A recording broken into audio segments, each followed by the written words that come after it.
This may be it.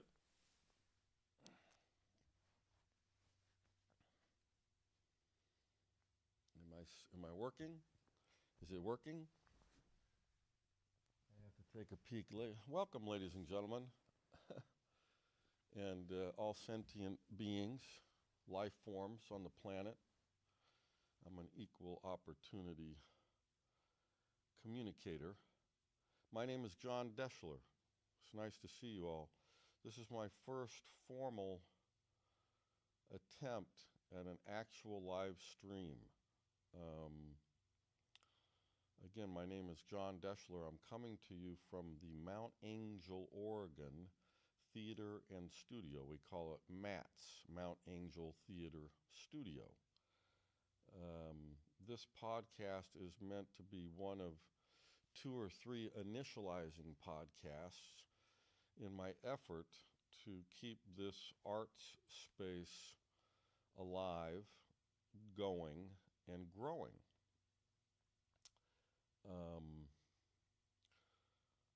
It's a modest 100-seat theater that was built originally, supposedly, in 1912 as a silent movie house.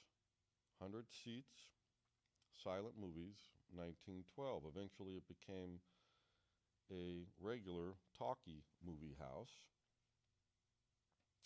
And eventually, my friend Stu Rasmussen, the first openly transgendered mayor of Silverton, Oregon, began a conversion, bought this place in 1980, and began a conversion to what you see here in my 3 cameras, a live performance theater and a video production studio. Stu passed away just over 2.5 years ago. He wanted me to take over this theater. We were friends for close to 15 years and collaborators. He often hired me to shoot pictures. I'm a globally published commercial photographer, an exhibiting photographer, a working musician. There's one of my instruments. COVID turned me into a bit of a filmmaker. I'm also a local substitute teacher and the vice president of the Oregon Substitute Teacher Association. I'm attempting to keep this little studio theater in this little town of 3,500, about 42, 43 miles away from downtown Portland, Oregon, alive and viable. And that's what this is all about. Eventually, I hope to have guests. My substitute teacher board, musicians, educators, and just community members come in and engage with me. I've been imagining a unique, and this is just symbolic, intersection between Mayberry, that would be the old Andy Griffith show, black and white with little Ronnie Howard, small town life, Mayberry, meeting, say, McNeil Lair PBS NewsHour in a humble little historic rural town outside of the Portland and Salem metropolitan areas. In Oregon, we have one huge major city, relatively, that would be Portland, and then a few other smaller ones, and Salem is the capital. I'm about 20 miles from Salem, about 40 miles from Portland. In the last week, I've begun to make some progress in the OBS software, that's what you're looking at here, with the advanced auto scene switcher. It's very programmatic, and it's going to continue to just switch the cameras variously in the same configuration. I'm going to work on building in more organic switching as we go. But I had to spend almost 2 hours this morning getting everything working properly after having taught myself this new piece of software the last few weeks. And what you're seeing in the set overall is the whole theater. This is camera 1. We just switched to camera 2. Shows you the 2 chairs, the painting, wonderful painting by my dear friend and incredible artist, John Simpkins. More about him later. Camera 3 shows you the whole theater and kind of the setup, the get-up, equipment-wise, etc. And this is a chair I've had for many years, bought it about 30 years ago as a prop to do some fun commercial photography with. And the high heel shoe chair was Stu's. And I have it sitting here so that I can remind myself to discuss and share with you the unique story that has me being now the proprietor of this small town theater. Stu, as I said, was my friend and a very unique person. And when I relocated back to the Willamette Valley, circa approximately 2009 and 10, he was the mayor of Silverton, Oregon, a town of about 10,000, whereas Mount Angel's a town of about 3,500. And my house and my first studio out here was kind of in between, a little place called Markham, Oregon. It's barely even on the map. And I made a point, being a late blooming divorced gay father of 2 beautiful sons, having relocated back up here after about a 7-8 year stint in downtown Los Angeles, I made a point of meeting Stu when he was mayor of Silverton. And that led to a long-standing friendship and collaboration. I would shoot election photos for him. I would shoot pictures, product shots of his inventions and various other things while he watched me invent my second life in the countryside of the beautiful Willamette Valley. The one picture you're seeing after this shot is called the Abaquaw Falls, a gorgeous spot. That picture's made of about 50 pictures that I put together. I scanned it, shot many pictures of that scene, scanned it about 2 hours worth, and then spent 3 or 4 days in Photoshop combining them to come up with the image that you see there. I'm going to jump all over the place because within the confines of what I'm talking about so far, because of the way this thing is working, and because this is my first time doing this, speaking to the entire world. Slightly intimidating if one were to let that get to you. Occasionally you might see it get to me. Another novel reinvention that I'm engaging on in my life. So I started out as a teenage trumpet student and photographer, and I became a teenage jazz photographer. The pictures you'll see on the walls here, not very closely, but nevertheless in the wide shot looking towards the audience, of which there isn't any today, by design. When I was 14 years old, I began shooting jazz musicians on Tri-X film on a 35 millimeter SLR. Between the time I was 14 and 21, I shot over 40 live performances in and around Los Angeles on a shoestring paper route budget. My dad had gotten me started in photography because when I was a kid, he wrote a book on flying and camping in the western United States. And he would often have me shoot pictures for his book from the co-pilot seat of his 1948 Stinson. That would be a single-engine, canvas-covered aircraft that we flew all over the western United States. And eventually all these things combined for me when I got my Volkswagen in 1979 at 16 years old to go out to clubs in the San Fernando Valley like Dante's and Carmelo's, shooting some of the most extraordinary musicians there were. And again, like I said, that led to me shooting about 40 gigs between the time I was 14 and 21,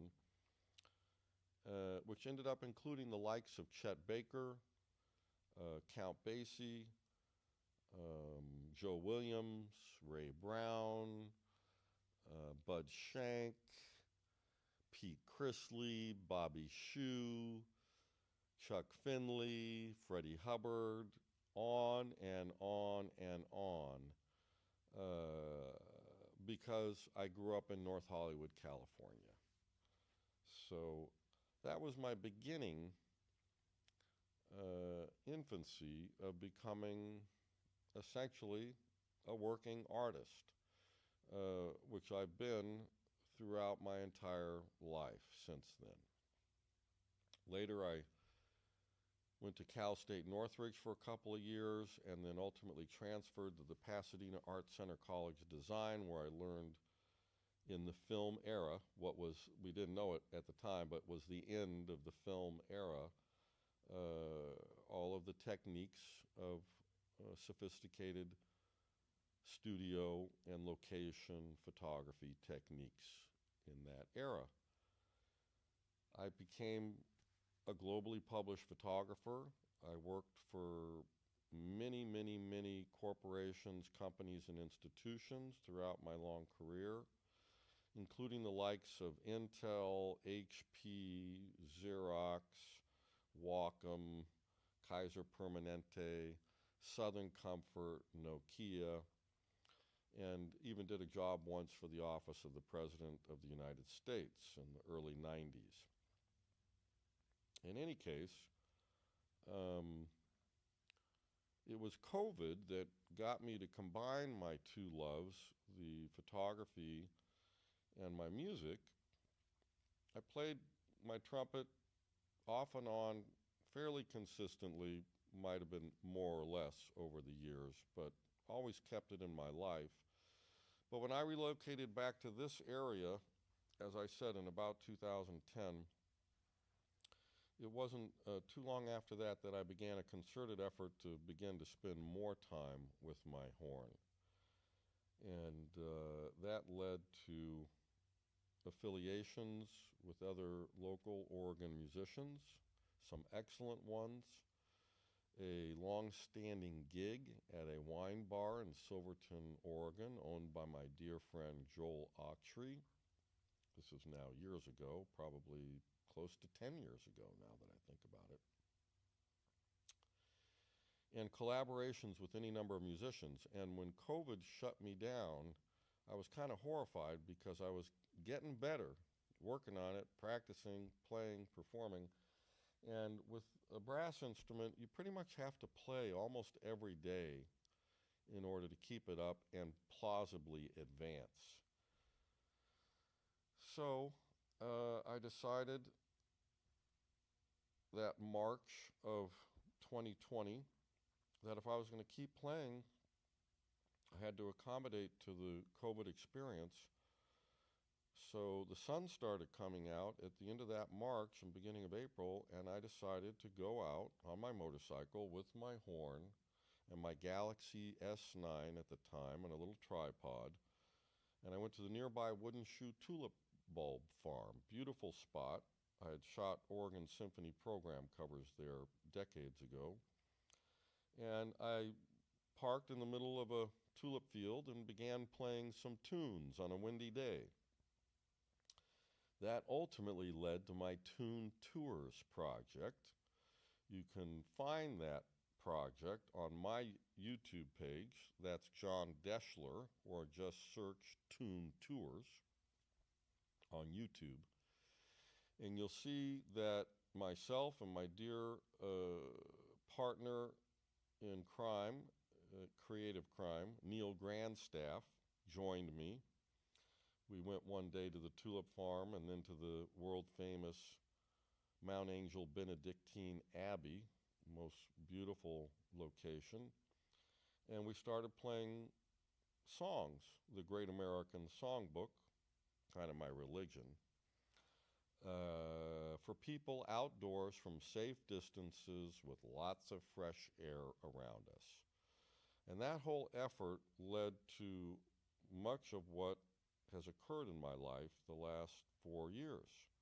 This now being July 2nd, 2024. So that would have been what? 3.5 years ago, I suppose, that we started. And many videos, much exposure.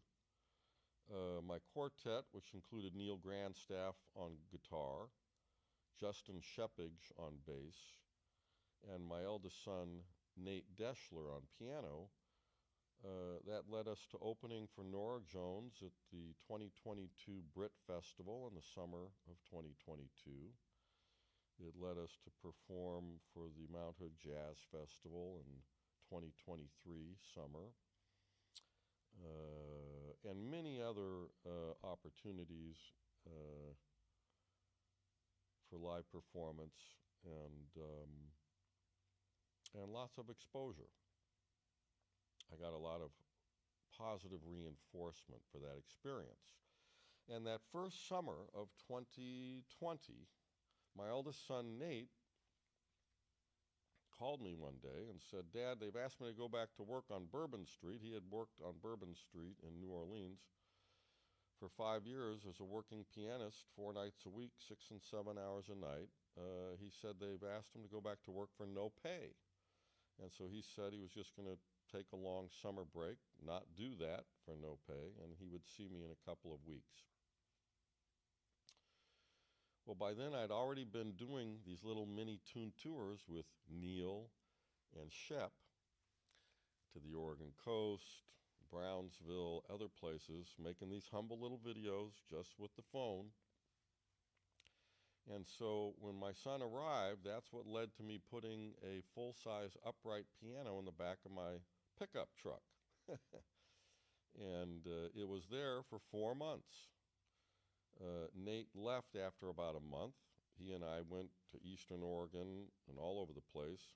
I ended up making videos with, I think, a total of 7 piano players that summer out of the back of my pickup truck.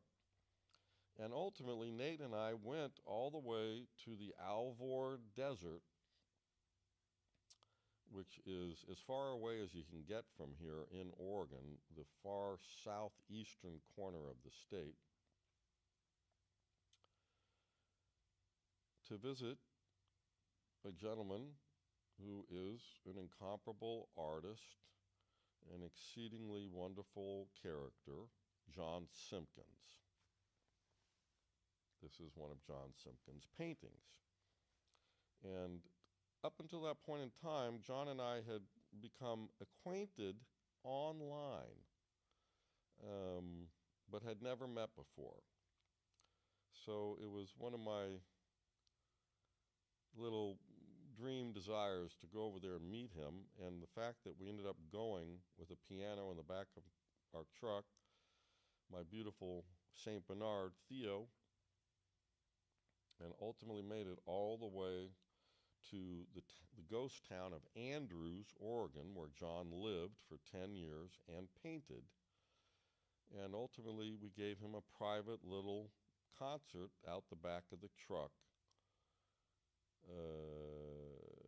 which led to us meeting, connecting, and becoming very good friends. It was a summer or two later that the quartet got some gigs over there in Eastern Oregon outside of Baker City. By then, John was living in the Churchill School and painting. And this is, I think, the one painting that he did in the Churchill School. It is 10 by 16 feet, hand-painted canvas. And if you can tell on the video, he's laying on his poodle's back. That's Chaya, the poodle. And John is laying on the back. He has a very close relationship with his dog, as I had with mine. And ultimately, I think it was a summer or two ago, he gave me custody of this painting prior to his departure for one of the Amana colonies in Iowa, where he now resides and does wonderful work. You can look him up on social media, John Simpkins. So I thought it would be nice to start this podcasting effort from the stage of the Mount Angel Theater Studio in a historic, visually interesting chair that I bought many years ago and shot a number of pictures, including my eldest son when he was a baby. And then with Stu's high heel zebra shoe chair next to me with my horn in it and John Simpkins' painting behind me.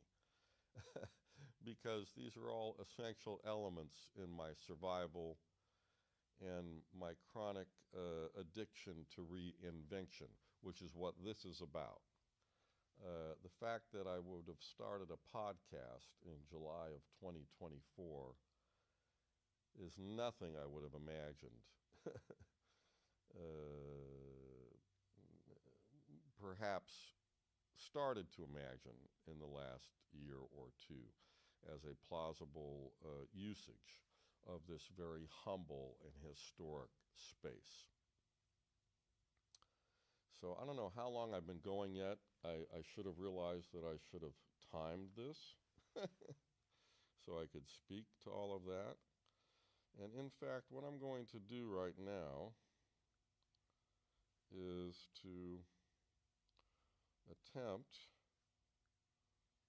to check my YouTube page that this live stream is occurring on as we speak, hopefully, if it's working, on my smartphone. There it is. So now, let's see. Live stream 1 says I'm live.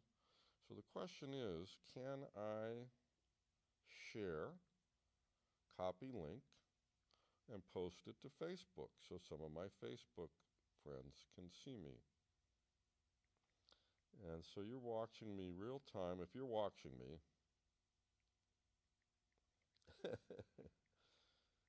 and I'm posting the link on my Facebook because I believe there's another piece of software. Don't get me started on software. I have a lot to say about software and software engineers. That'll be for another episode.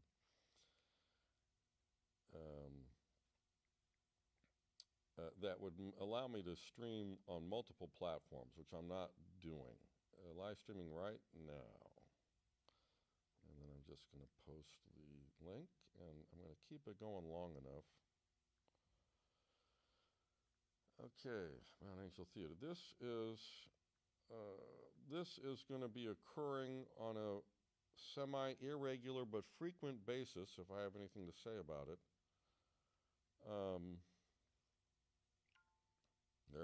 That's working. Oh, that was my theory, that would be a workaround, if you will, so I can get some of my Facebook friends aware of what I'm doing and plausibly go to the Mount Angel Theater Studio YouTube page, where I hope to end up ultimately creating a wealth of live stream podcasts, ultimately with a lot of interesting people. Again, my substitute teacher board is very interested in joining me here. I'll switch out the chair for a more comfortable chair when they start showing up. Some of my musician friends, Neil, of course, my buddy Neil Grandstaff and I. Neil's a retired professor of jazz guitar from Oregon State, and he's performed with just about everybody locally for over 55 years, I would say, possibly close to 60 now. And I'm very grateful to have him in my life and his support of my efforts. I will certainly have him in at some point. And then I want to get ideally locals, local business owners, possibly and plausibly even some of the Mount Angel Benedictine Abbey monks, Mark, our local police chief, and city manager and others to come in and conversate with me in a relaxed, low pressure atmosphere because we can. Now, I'm repurposing so much old equipment here. Those of you who are technically minded might be interested to know. Out of all these cameras, I'm using one of Stu's old handheld digital video cameras. It has to be at least 10 or 12 years old. One of my Sony DSLRs, an NEX7, which I think is now probably at least 12 years old. The only new camera I have is the rear camera, which is a relatively recent in the last, 6 months webcam. Microphones that were Stu's, laptop that's mine, a mixer that's was Stu's, and that's what I'm all about, is trying to repurpose existing equities to maximize one's potency and position. And that's what this podcast will prove to me once I watch it. And again, I apologize for the fact that camera 1 is probably about 70 seconds long. Camera 2 is about 10 or 15 seconds long. Camera 3 is about 10 or 15 seconds long. Hello, camera 3. You see, we're live here at the Mount Angel Theater studio, where I hope to create a very humble, modest movement of some mild success. Again, there's the Abaquaw. Again, I scanned that scene, shot about 500 pictures over about 2 hours of that scene, and then spent about 3 or 4 days in Photoshop putting it together, and only realized in the process that I was creating a little bit of an outline with that outer border that was slightly reminiscent of the shape of the state of Oregon on the map. Another fun, serendipitous discovery, artistic process discovery. So I've been a lifelong creative person, born out of a need to, I suppose, share ultimately and survive. And I have spent my life connecting with other artists and musicians. When I first came to Oregon in 1988, one of my first clients was the Oregon Symphony. For 3 years, I shot all of their photography, promotion photography, program covers, etc. That was in the era under the direction of James DePriest. Met all of the principal players at that time, shot pictures of them, met Itzhak Perlman and others. And that was a wonderful period of my life, a wonderful project to have accomplished. And that endeavor ultimately was the infancy of my very successful commercial photography career in downtown Portland. So I have a lot of experiences as a commercial photographer that I'd like to share over time. I'm going to do this solo podcast maybe 3 or 4 times over the next week or 2, so that I can be sure that I've got it all working and repetitive, and have it serve as a, we'll call it volume 1, 2, 3, 4 of John's introduction to the world of live streaming and podcasting, of myself, the space, Stu, my dearly departed friend, Stu. Loved him dearly. He was so good to me. And we were such unique collaborators. He was not nearly as verbose as I am. So apparently that's why I'm the one sitting here now. But I don't ever want to forget him. I would not have ended up with this space if it were not for him. And I think he recognized that in our rural area, which is made up of beautiful farms, hops farms, tulip farms, vineyards, and many others, and a lot of very handy people keeping that lifestyle and productivity alive, that I was a bit of an anomaly out here that might plausibly be able to take this space over and do something with it. He, on his deathbed, reflected on it as a white elephant and red herring. The last 2 summers I had I had different ideas. So we started out in the summer of 2022 doing 2 and then 3 live jazz shows with some classical music a week.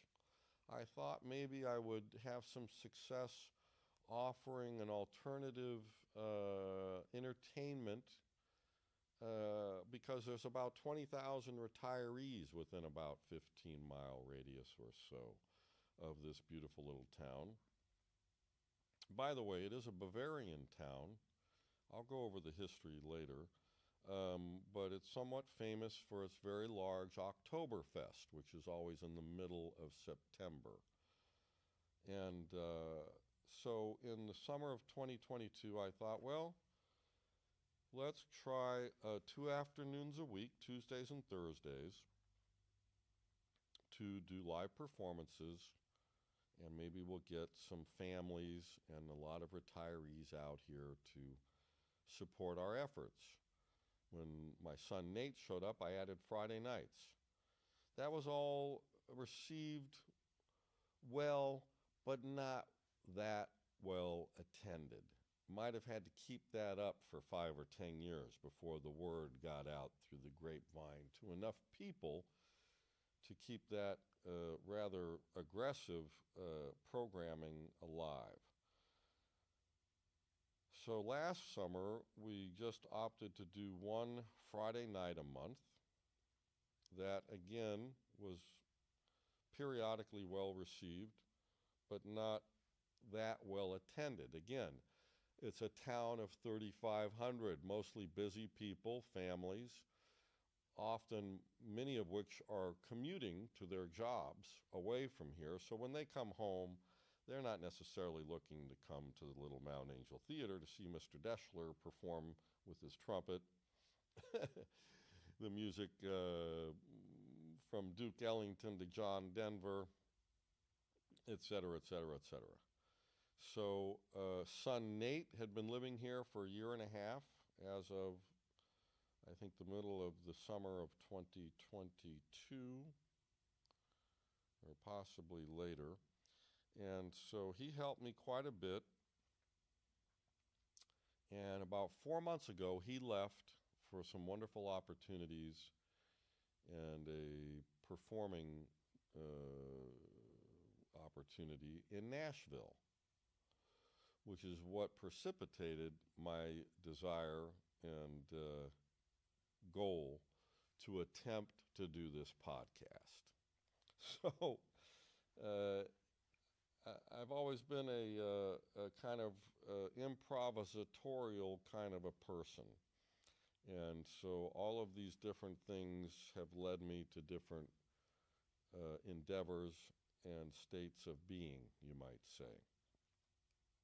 So I don't know if I should pause real time because I'm not watching people watch me per se, but I am going to go ahead and take a look and see if there's a way that I can see if anybody is watching me, and I don't know that I can. I'd have to turn this down. It doesn't look like anybody's watching me, so this one might just be for the can, as it were, and for it to live on into perpetuity. But nevertheless, it's allowing me an opportunity to practice and move in the direction, plausibly, of becoming a seasoned podcaster.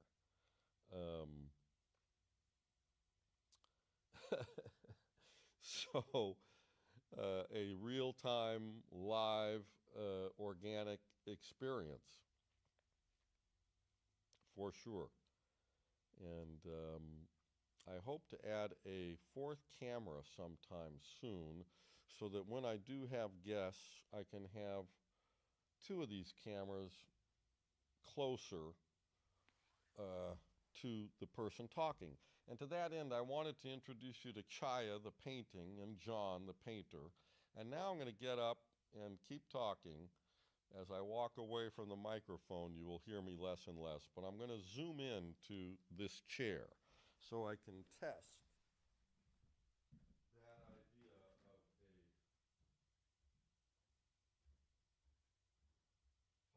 head speaker person, like that maybe.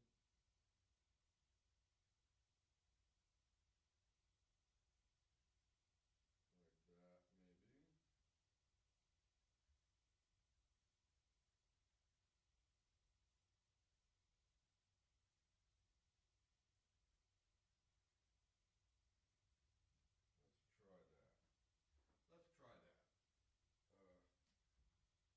Again, this is all do-it-yourself, organic invention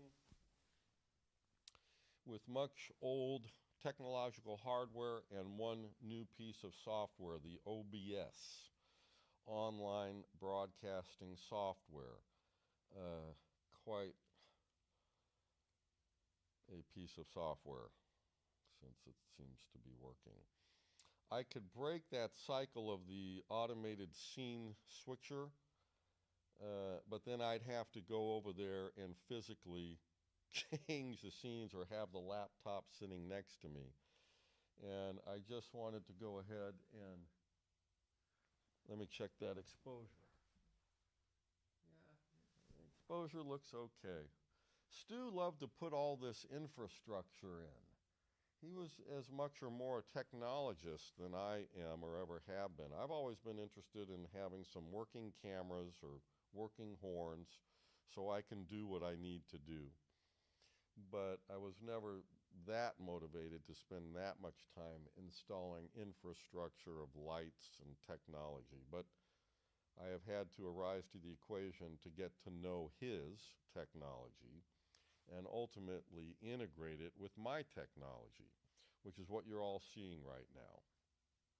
So this is the first live stream podcasting production from the Mount Angel Theater Studio in downtown Mount Angel, right across the street from the City Hall, half a block away from the Glockenspiel, next to the 210 pub. My friend Dre next door does a really nice job of a very small town sports bar pub with some high quality hamburgers and a diverse array of drinks and mini TVs on his walls.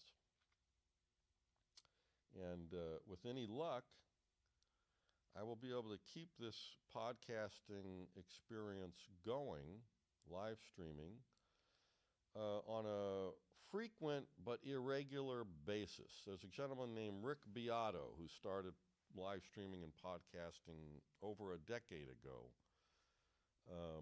He's out of Atlanta. He's been an inspiration and information to a lot of us musicians. I'd say particularly the last 10 years.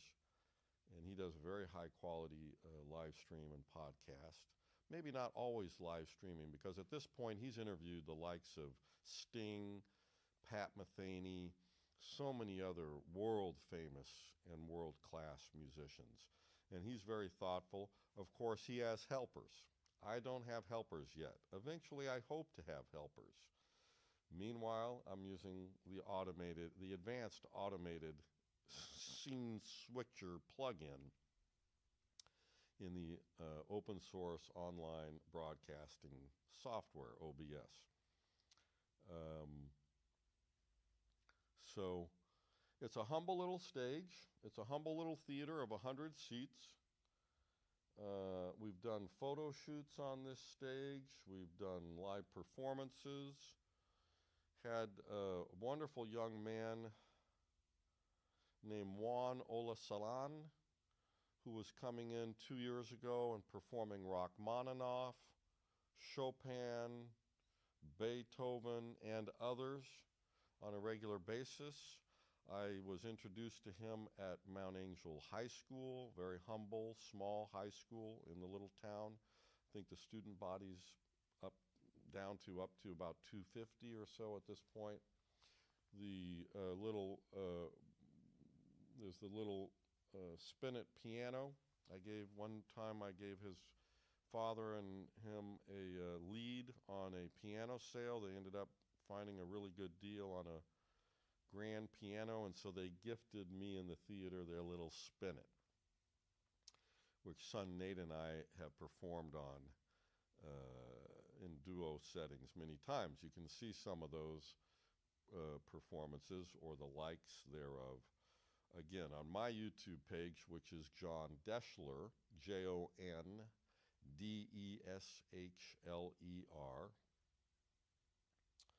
and or you can just go to YouTube and search Tune Tours, TUNETOURS.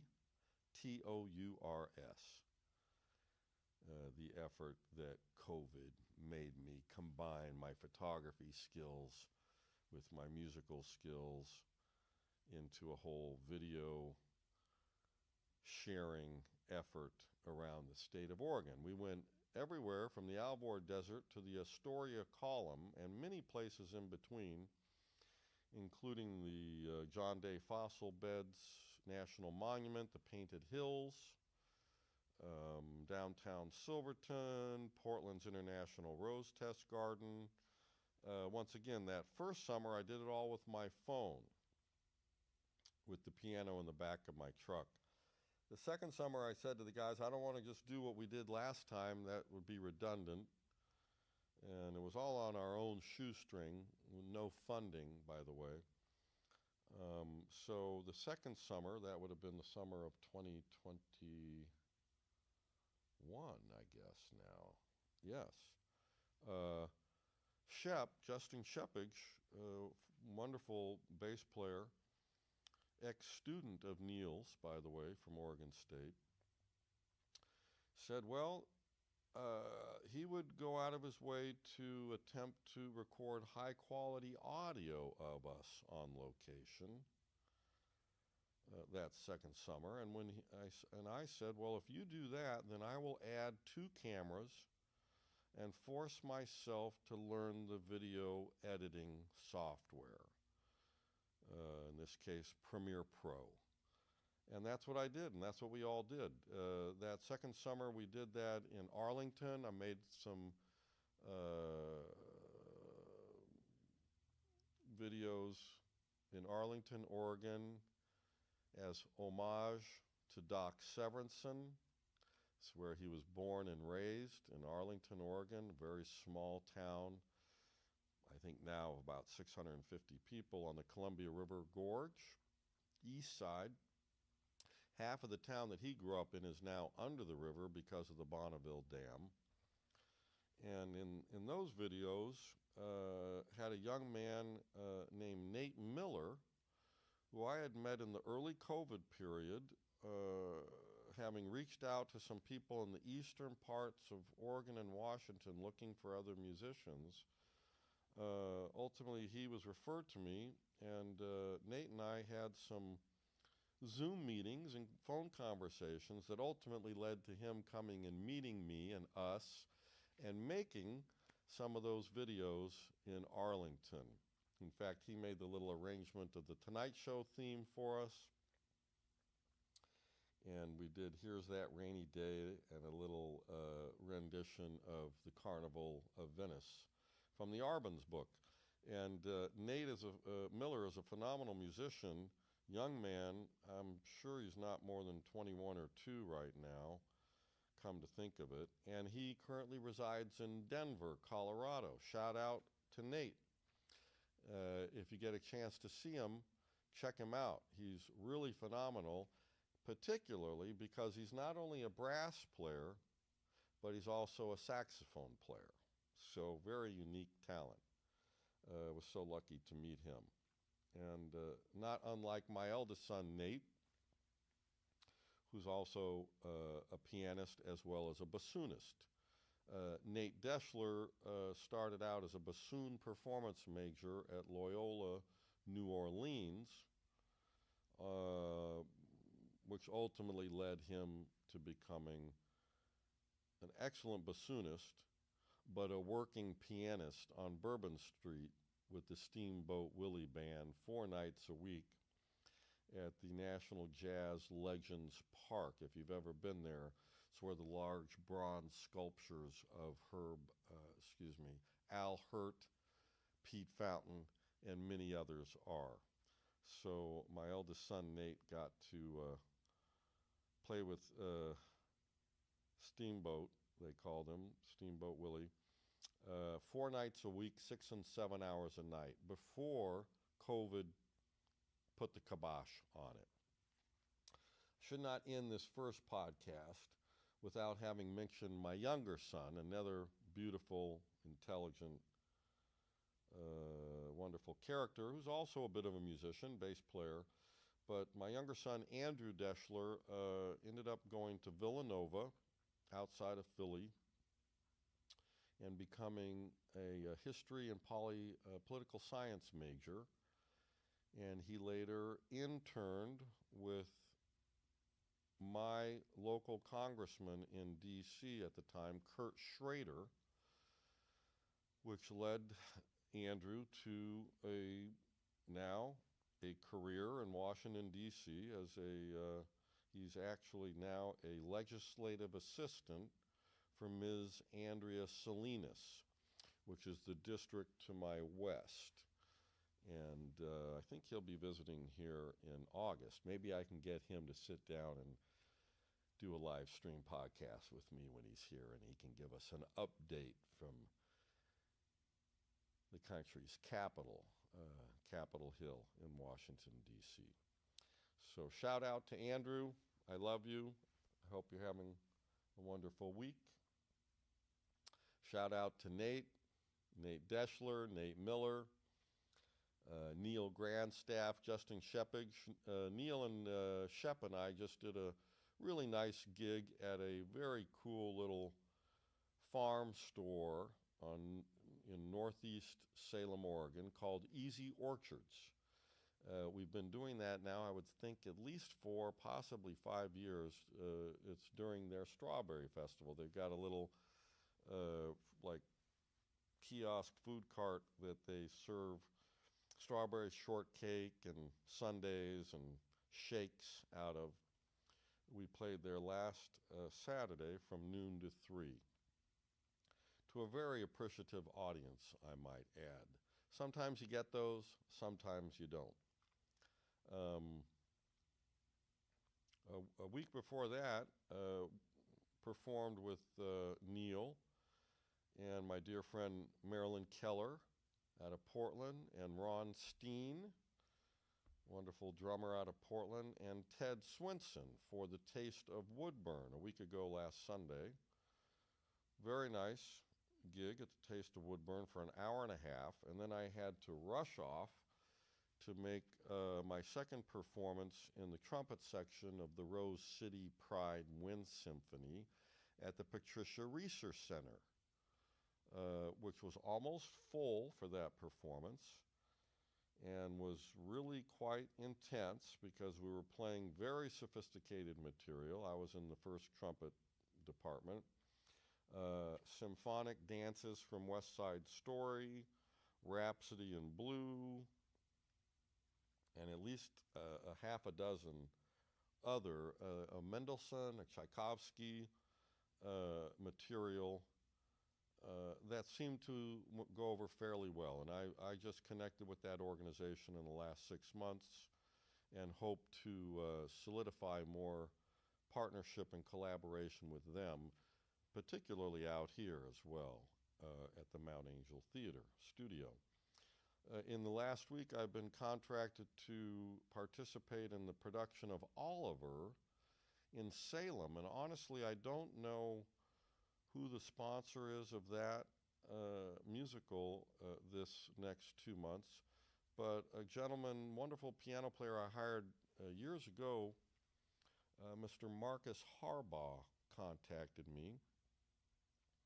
I'll be one of 2 trumpet players playing the second trumpet part. Look forward to doing that We have 4 rehearsals in July and then 4 performances downtown Salem at the amphitheater on the Riverfront Park in August.